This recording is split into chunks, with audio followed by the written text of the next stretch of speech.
Olá, meus amigos, sejam bem-vindos. Eu sou o Marcos Paz, aqui do canal Teologia Contextualizada. Espero que vocês possam estar bem. Nós estamos trazendo aí nesse ano grandes propostas que visam a exposição das Escrituras Sagradas e não seria diferente a gente abordar várias temáticas que envolvem a teologia bíblica, histórica, sistemática e prática. E uma novidade para vocês, nós vamos explorar a teologia sistemática, uma das principais e fundamentais teologias que, juntamente com a teologia bíblica, pois a teologia sistemática ela tem uma inter-relação com a teologia bíblica, e a teologia sistemática ela é muito provocativa em várias temáticas que as escrituras sagradas elas colocam. E a gente vai ver um pouco sobre a teologia sistemática na questão da escatologia, armatologia, soteriologia, enfim.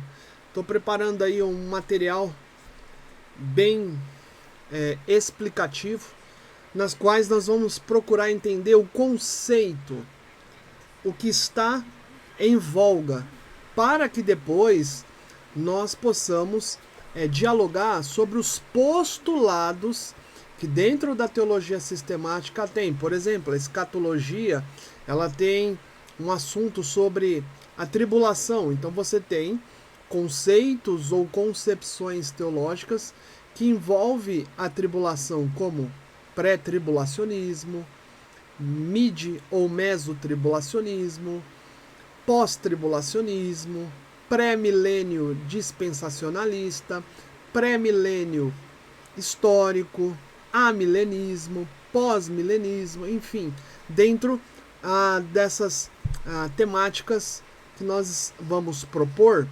Esses conceitos ou concepções teológicas, elas estão dentro desse tema maior que é ou o grande milênio, ou a grande tribulação, enfim. Aqui só para exemplificar, porque muita gente não entende de fato o que é realmente aquele subtema, que é a grande tribulação, deixando de lado os postulados teológicos nas suas concepções, seja pré, meso ou pós. O que é o milênio de verdade, né? Tirando os seus postulados ou conceitos ou concepções teológicas como pré ou amilenismo ou pós-milenismo. O pessoal vai muito para os conceitos ou para as concepções teológicas e acabam não entendendo de verdade o que é o evento. E a proposta, então, é trabalhar dentro da teologia sistemática com a teologia bíblica para nós compreendermos o que é de verdade a tribulação, o milênio, ou, aqui dentro desse exemplo que eu estou passando para vocês, os desdobramentos que vão ocorrer, porque as pessoas elas se confundem aí. Muita gente aborda as concepções teológicas, mas não apresenta o que é o conceito de fato, o que é aquele subitem dentro da escatologia. Assim também nós vamos fazer com soteriologia. Você tem conversão, justificação, arrependimento, união com Cristo, regeneração, santificação, glorificação, enfim, você tem pontos preponderantes dentro desses assuntos que envolve a soteriologia e o pessoal acaba fazendo uma grande confusão. E aí a gente quer ajudar a vocês entenderem isso. Assim também como outros assuntos que envolvem a teologia sistemática. Para vocês terem uma ideia, a teologia sistemática, você estuda a doutrina de Deus, a doutrina de Cristo, a doutrina do Espírito Santo, a doutrina do homem, que é a antropologia bíblica, a doutrina do pecado, que é a armatologia, que já o material já está pronto também com visuais que eu vou passar para vocês. A doutrina da soteriologia, que também já está pronto, que a gente vai trabalhar aí ao longo desse ano de 2025. Você tem a doutrina da igreja, a chamada eclesiologia. Você tem uma série de doutrinas específicas, a doutrina dos anjos, a angelologia ou angelologia.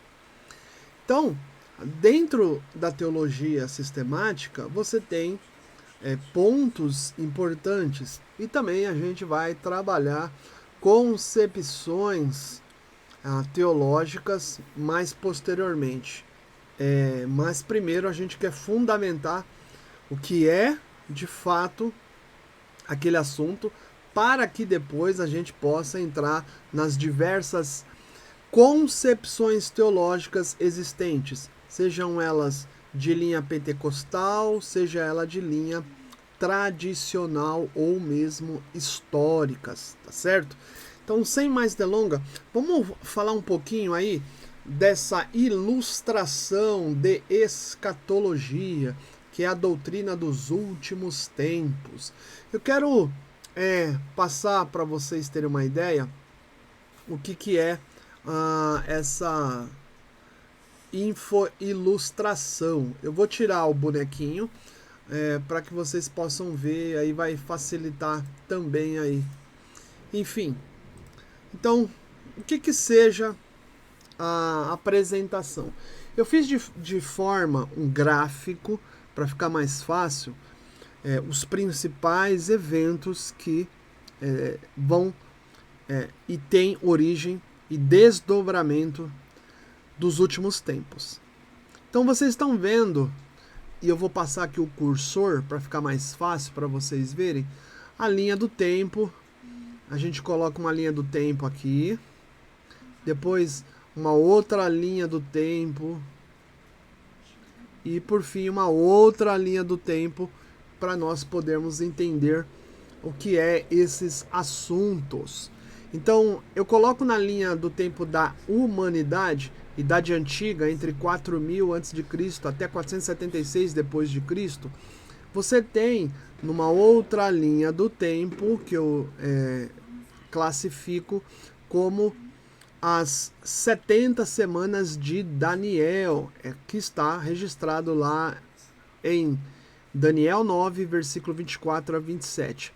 No meio desse ou dessa linha de tempo aqui que nós estamos colocando, você tem o povo de Israel no cativeiro babilônico. Por isso que eu coloco aqui, ó, Babilônia. E há uma profecia que vai trabalhar e vai explorar a volta do povo de Israel para novamente a Israel, pois eles estão lá no cativeiro babilônico por causa das suas práticas em desobediência, em iniquidade, transgressão, e Deus os enviou para passar 70 anos ali. E dentro dessa profecia de Daniel, capítulo 9, versículo 24 a 27, vai acontecer o quê? Vai acontecer, deixa eu colocar aqui uma canetinha, vai acontecer que Israel vai ser reconstruída num período de tempo com muita dificuldade. O texto bíblico fala vai ser um tempo de muitas angústias. A gente vai falar isso mais para frente. Mas eu coloco de forma como um gráfico para a gente visualizar e entender melhor. Então, dentro dessa profecia, você tem 7 semanas que Israel vai ser reconstruída, assim como o templo, em tempos angustiosos. E depois do cumprimento dessas 7 semanas, você tem 62 semanas. Dentro dessas 62 semanas, você tem vários fatos acontecendo. Até porque a Babilônia vai passar e nós vamos ter alguns povos que se tornarão império, como os medo-persas, os gregos e os romanos. Diante desse contexto, desde de que foi proferida essa profecia, no capítulo 9, versículo 24, versículo 27, então Israel vai ser reconstruída em tempos angustiantes, e aí você tem alguns livros importantes para serem observados. Você tem o livro de Esdras, Ageu, Zacarias, Neemias e Malaquias. Você vai ter a reconstrução do templo, como também a reconstrução, a reorganização da vida social e também avivamentos, a fé, pois eles vão voltar a buscar ao Senhor e cumprir toda a lei mosaica. Nesse período todo, você tem os povos, os medo-persas, os gregos e os romanos. Para quem acompanha o canal, nós temos aí já disponível exposições do período que nós chamamos de período interbíblico. Temos 8 vídeos no canal que eu abordo esse período. No cumprimento das 62 semanas de Daniel, capítulo 9, no versículo 24 a 26, você tem a primeira vinda de Cristo. A primeira vinda de Cristo, ela tem como objetivo trazer pregação, ensino, cura, libertação de espíritos malignos aos indivíduos que ali estão dentro do contexto israelita, e ao mesmo tempo o cumprimento da crucificação, da ressurreição de Cristo e depois da ascensão aos céus. Dentro do cumprimento dessas 62 semanas, o livro de Daniel, capítulo 9, versículo 24 e 26, explora muito bem isso. A gente vai mais para frente falar acerca disso. Vou fazer uma abordagem mais técnica. E aí, depois que Jesus sobe, você tem a vinda do Espírito Santo, ou seja, desdobramentos de profecia, como Joel 2, e ao mesmo tempo falas que Jesus aborda com os discípulos de Jesus, os 11, tirando Judas, que se matou, sobre a descida do Espírito Santo, que se concretiza no período de uma festa judaica chamada Pentecostes. Lá em Atos, capítulo 2, versículo 1 a 4, você tem, com a vinda do Espírito Santo, a inauguração da igreja, o que nós chamamos da era da igreja. Então, a partir daí, você tem o cumprimento das 69 semanas. Mas não são 70 semanas? São 70 semanas. Então, nós estamos no período da última semana. E nessa última semana são determinados eventos que vão acontecer dentro da timeline ou da história da humanidade. Feitas essas considerações, você tem no ano 70 o cumprimento de uma profecia que Jesus disse bem claro para o povo de Israel, que haveria destruição do templo do Senhor no ano 70, através do imperador Vespasiano, qual mandou o seu filho, o general Tito. Mais para frente a gente vai explicar isso. Esse infográfico ele tem a ideia de realmente trabalhar de forma lúdica, ou ao mesmo tempo procurando colocar em ordem cronológica. Eu sei que é muito difícil esses eventos cronologicamente, mas eles vão acontecendo dentro da linha do tempo da humanidade, do nosso tempo.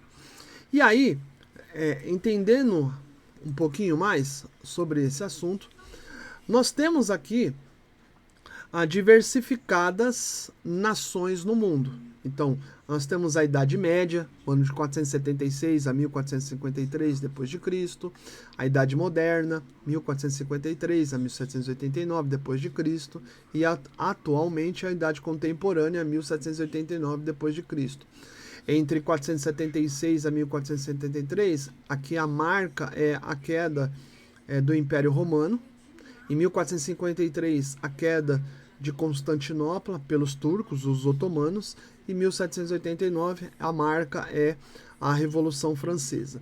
Então, dentro dessas classificações, Idade Média, Idade Moderna, Idade Contemporânea, a Igreja está pregando, ensinando, trabalhando, operando curas, libertações de pessoas que estão com espíritos malignos, trazendo salvação e transformação de vidas. Então, nesse período em que o Espírito Santo de Deus foi derramado, há poder sobre a igreja, onde a igreja está pregando e fazendo a obra de Deus.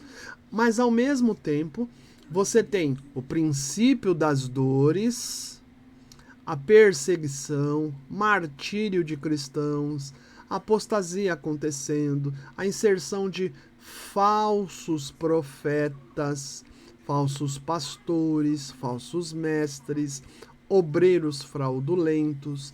Você tem socialmente fome, pestes, terremotos, iniquidade, que seria anomia, que é viver sem a lei de Deus, entre outras ocorrências bíblicas que estão acontecendo dentro da sociedade, dentro dessa timeline.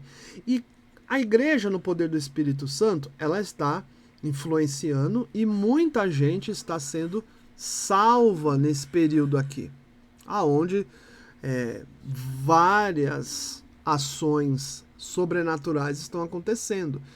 Para isso, você pode depois estudar a história do cristianismo, que ela está percorrendo a timeline da humanidade. Beleza, feitas essas considerações, você tem a era da igreja, e aí vai chegar num período específico em que o mundo vai ser sacudido por eventos muito sérios. Quais são esses eventos? Você tem o anticristo e o falso profeta, são 42 meses de atuação de ambos os casos, e isso está registrado lá em Apocalipse 13, versículo 1 a 18, 2 Tessalonicenses, capítulo 2, entre os versículos 3 a 12, são 3 anos e meio de tribulação provocada pelo anticristo, aonde ele vai manifestar um sistema único em que ele vai controlar a economia e ao mesmo tempo monopolizar a questão da espiritualidade, aonde pessoas, povos, tribos, línguas de todas as nações adorarão o anticristo por intermédio do falso profeta, que vai conduzir as multidões, as nações, a prestarem adoração ao anticristo. Nesse período específico, a igreja ela estará pregando o evangelho, anunciando a palavra de Deus, e vai ser um período de muita turbulência e complicações sociais para a igreja. Nesse sistema socioeconômico religioso que o anticristo ele vai proporcionar, quem não tiver o sinal, a marca, não compra, não vende e vai passar por martírio, prisão, enfim, vai acontecer um evento muito complexo aqui, que depois a gente vai desdobrar. Depois disso, você tem 42 meses de movimentações da ira de Deus, ou seja, Deus estará realizando uma série de eventos que são manifestações aonde vai abrir-se os selos, as trombetas, os flagelos divinos, que estão registrados em Apocalipse 6 a 11, Apocalipse 15, versículo 5 a Apocalipse 16, 21.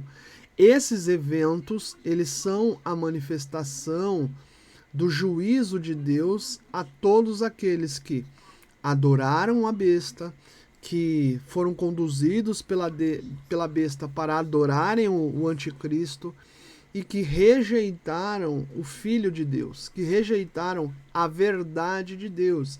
Então é uma época de muito engano nesse período aqui, e Deus vai abrir os selos, as trombetas e os flagelos numa magnitude que vai abalar o período dos habitantes aqui na Terra. Feitas essas considerações, você tem também, nesse mesmo período aqui na Terra, a manifestação de 140 mil de Israel, ou seja, de pessoas que vão caminhar com Cristo. Capítulo de Apocalipse 7, do versículo 1 ao 8, e as duas testemunhas, a capítulo 11, versículo 3 a 14, que também vão pregar a palavra de Deus, vão morrer e depois vão ressuscitar no meio desses 7 anos aqui que nós abordamos como grande tribulação. O que vai acontecer nesse período? São eventos em que existem muitas circunstâncias que nós vamos ver posteriormente. Diante disso, a igreja passará e nós vamos ter um outro evento muito significativo, que é o que nós chamamos de parousia de Cristo. A parousia de Cristo é nos ares, e a parousia de Cristo tem a ver com a volta de Cristo, aonde ele vai ressuscitar todos os mortos de todos os tempos que estão no estado intermediário, que nós chamamos de seio de Abraão ou paraíso, lugar de descanso, refrigério, lugar de sossego das tribulações que foram passadas na terra. São todos aqueles que creram em Cristo, que viveram pela fé e que morreram, que estão desfrutando de um descanso nesse lugar chamado estado intermediário, que também depois a gente vai explicar. Eles vão ressuscitar, e os que estiverem vivos na terra nesse período aí da tribulação serão arrebatados em Cristo Jesus.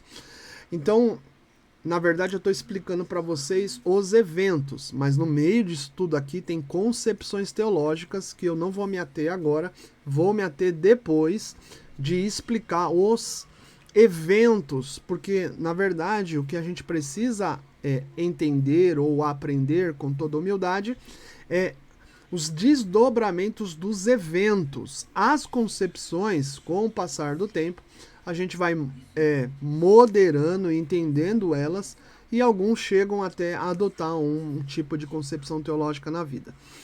O que vai acontecer depois que Jesus arrebatou a sua igreja, ressuscitou os que estão mortos e que encontram com ele nos ares? O que vai acontecer?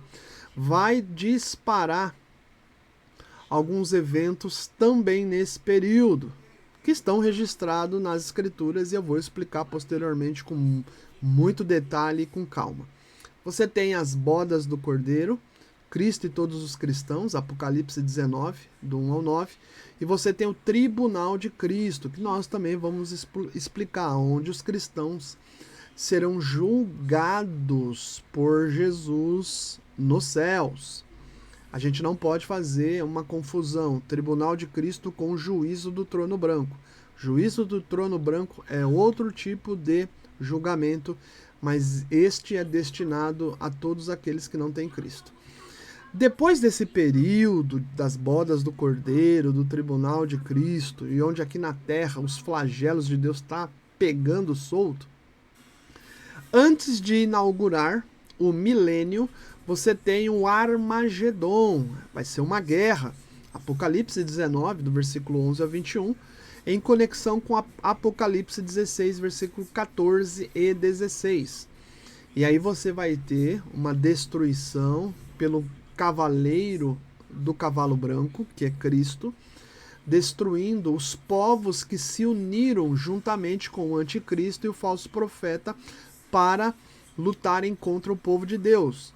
Ou seja, será destruído esses povos, o anticristo e o falso profeta serão lançados vivos dentro do lago de fogo, Apocalipse 19, do versículo 19 a 20, para que possa haver o início do que nós chamamos de milênio, aonde Jesus vai reinar durante 1000 anos as nações, e ele começa a julgar as nações, conforme Mateus capítulo 25. Depois a gente vai falar um pouco desse desdobramento lá na frente, mas só para você entender o gráfico.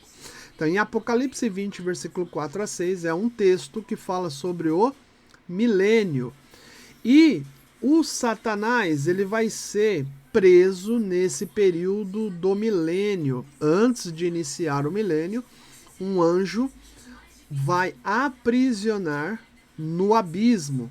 É um lugar profundo, morada dos demônios, e ele vai ficar durante esse período lá 1000 anos. Apocalipse capítulo 20, do versículo 1 a 3. A gente vai explorar muito quando chegar o tempo disso. Ainda dentro do que nós estamos falando, nós temos aí então o milênio. Então você tem o milênio, Jesus com a igreja reinando durante 1000 anos as nações, e vários textos vão se cumprindo. Então nós vamos entender o que é o milênio. Que desdobramentos ocorrem nesse período?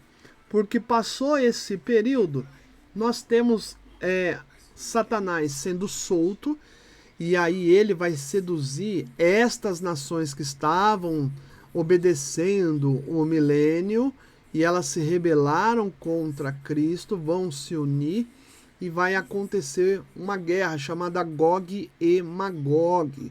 Isso está lá em Apocalipse capítulo 20, versículos 7 a 10, e a gente tem correlações com outros textos lá no Antigo Testamento que a gente vai procurar a estudar. E aí, nesse período aqui, que passou o milênio, Satanás será lançado no lago de fogo e enxofre, aonde já está o anticristo, o falso profeta e os anjos malignos, caídos.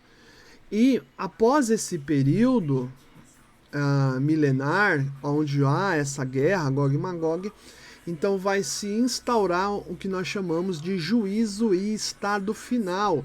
E esse evento é onde será julgado todos os que estão sem Cristo diante do trono branco, lá em Apocalipse capítulo 20, do versículo 11 a 15, onde a terra e os céus fugiram da presença daquele que está assentado no trono.